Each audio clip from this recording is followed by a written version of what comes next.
In this video, we shall be writing the moving average model of different orders. The moving average model of different orders. So, the moving average model of order 1 can be written as xt to be equal to, we can exclude the constant to write theta 1 et minus 1 plus et. Here, this is the error term or the white noise process.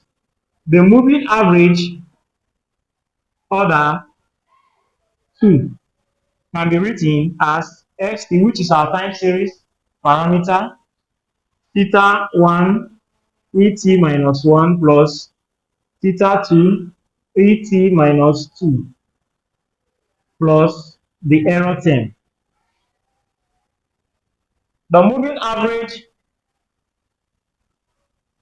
model of order 3 can be written as xt to be equal to theta 1 et minus 1 plus theta 2 et minus 2 plus theta 3 et minus 3 plus the error term.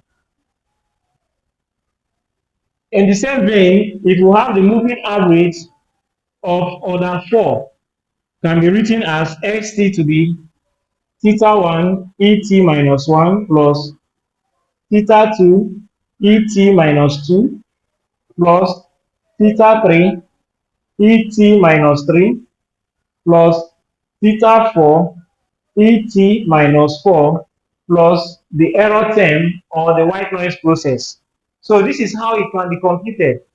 Also, if you have the moving average model of order 5, it can be written as st to be equal to theta 1 et minus 1 plus theta 2 et minus 2 plus theta 3 et minus 3 plus theta 4 et minus 4 plus theta 5 et minus 5 plus our error term.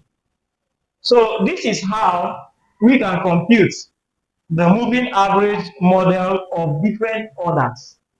For more on this topic, you need to subscribe to this channel.